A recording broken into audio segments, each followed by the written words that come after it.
So there are quite obvious reasons why discount boxes might be a good deal in Warhammer 40k, but today let's talk about some of the reasons why it might be best to pass some up.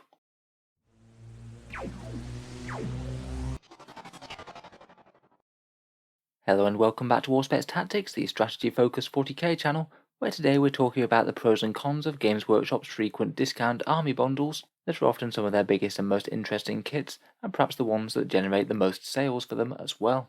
In the past, Games Workshop was really adverse to giving any sort of discount on their products, and don't get me wrong, I'm certainly glad that they exist.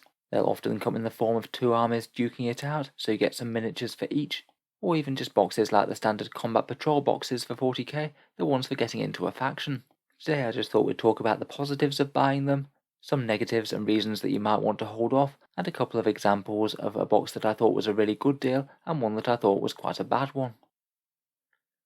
So first up, with the obvious positives, the main reason to buy these kits is that they'll cost you less money than buying all the individual models separately. It's often really quite a significant discount in price when they're all sold together, and in recent times the Games Workshop standard seems to be around 30 to 50% off the models in the box. If you were thinking about picking up the models individually, or were a bit more amenable to just taking the models that are in the box regardless of what they are if they're quite cheap, then discount boxes can be really good value. On top of this, depending on where you are in the world, exactly how limited the runs of these boxes are, you can often also get a further discount on top of that from third-party sellers, things like Element Games in the UK. They give their 10 to 20% discount, and I do have my affiliate link for them down in the video description if you're interested. Anything bought through that does support the channel.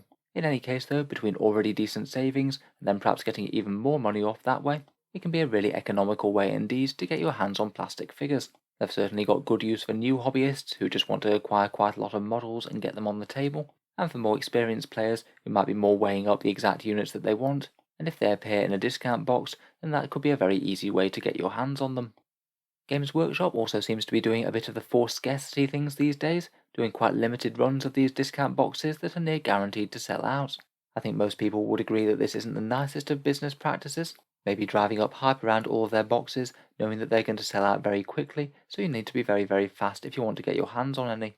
It means that you might often only have a very limited amount of time to think about whether you want to buy something, though at least now we are typically provided with full details of what's in each box quite a long way ahead of time. We've seen this with the Piety and Pain box really recently, but I think it just underlines the idea that you really need to consider whether or not you're going to make a purchase before the box actually comes out, and perhaps be ready on the day that it releases to ensure that you don't miss out.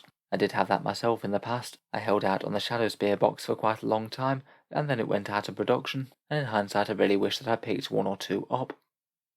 For one Games Workshop discount box that I think is quite a good deal, this one was the Tooth and Claw box, which pitted Space Wolves against Genestealer cults.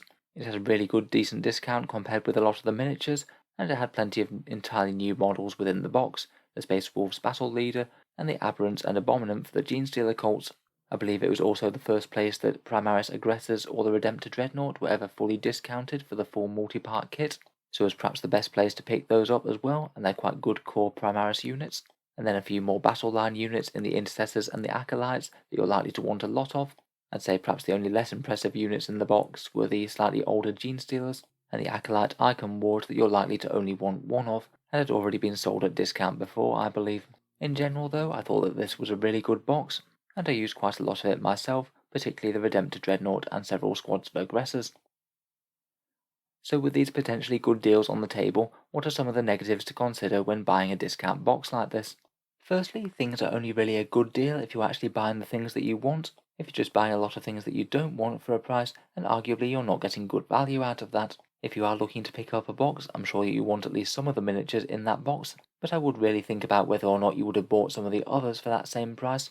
Maybe certain units that you already have a lot of, certain characters that aren't particularly good value, or might have been easy to convert, and upgrade sprues that don't really have very much on them. When I look at a box, I try and look at the value of the things that I actually want out of it, as even if you are buying things that you don't really want at a discount, it's still not really a good deal if you don't want them. I do accept though, oftentimes you might just not particularly want some things, but it's quite cool to have it included in the box, even if it might not be at the centre of your battle plan or whatever. Having a few extra random units to paint up and look nice is still fun as well. Next, I remember that Games Workshop's value that they price for models isn't necessarily always the free market value. For example, many kits have just been repeatedly discounted in the past. You might find absolute scores of new kits on them on eBay, or selling for far less than you'd buy them from Games Workshop. Things like Orc Knobs seem to have been in virtually every single discount Orc box, Drukhari Scourges, and Primaris Reavers all seem to have done the rounds.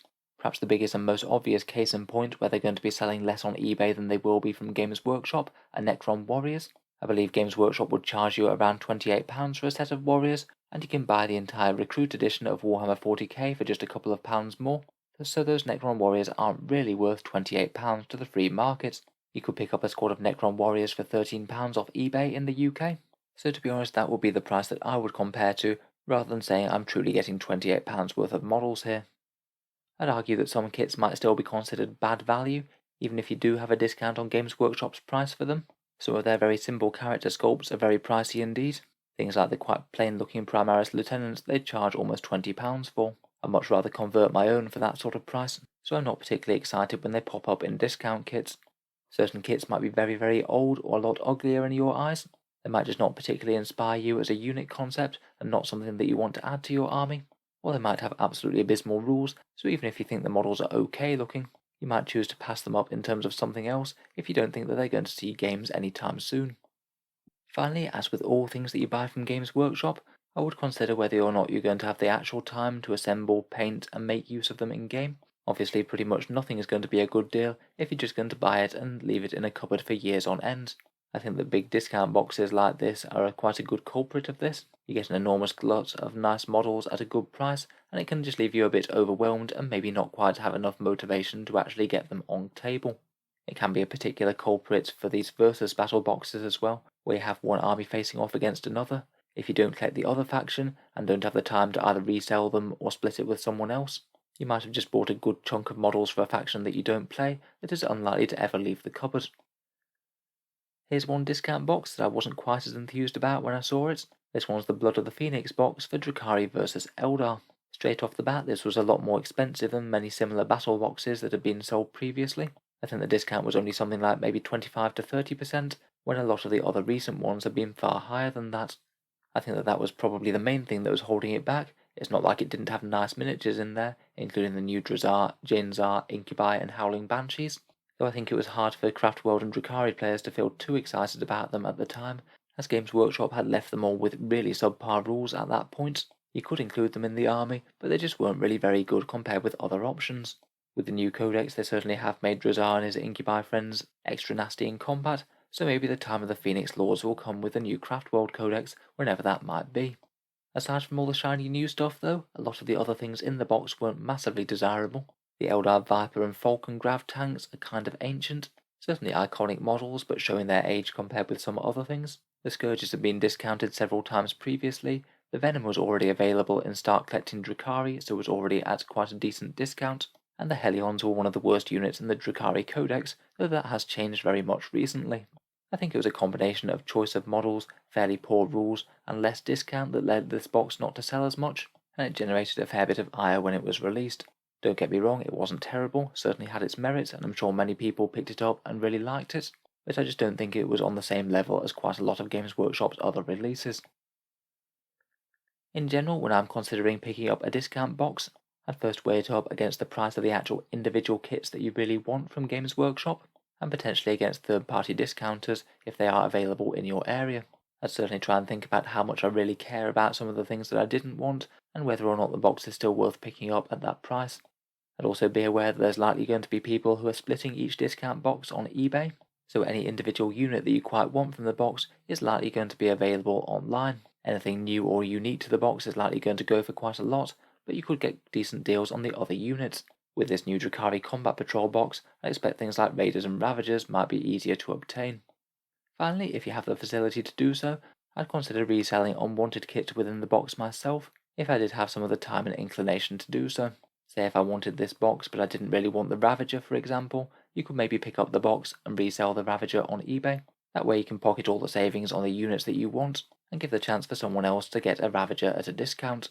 It is more work, but the savings will tend to be a bit higher than maybe buying them directly off eBay yourself. So anyway, hope you've enjoyed a bit of discussion about Games Workshop discount deals. Certainly the potential for great savings to be had, but I do feel it's often less intuitive than actually just doing the math as to how much discount saving you get, due to which kits you'd actually want or find good value from, or which ones you'd actually get round to using. As always, really look forward to hearing all your thoughts down in the comments below. If you've enjoyed the video, then feel free to subscribe to Auspex Tactics. I certainly try and keep some regular videos coming about buying and selling model soldiers, so subscribe or check back later if you'd like to see those. Finally, if you are getting good value from the channel and would like to help support, I would just like to mention my Element Games affiliate link, which you can find down in the video description. If you live in the UK, Element Games is a discount retailer. They give 10 to 20% off Games Workshop's miniatures, and if you buy anything through them after clicking the link in the video description, a small amount of money goes to help support Auspex Tactics without costing you any more whatsoever on the buy. Can just be a way to help support if you were thinking about buying something anyway. They've always been a really reliable seller for me, so I don't hesitate to recommend. If you live over in the USA or Canada, I do also have a very similar Amazon link as well. That one basically works the exact same way. Click on that and buy anything whatsoever off Amazon. A small amount goes to help support the channel, and it doesn't cost you any more. In any case, a massive thank you for listening, and I'll hope to see you guys next time.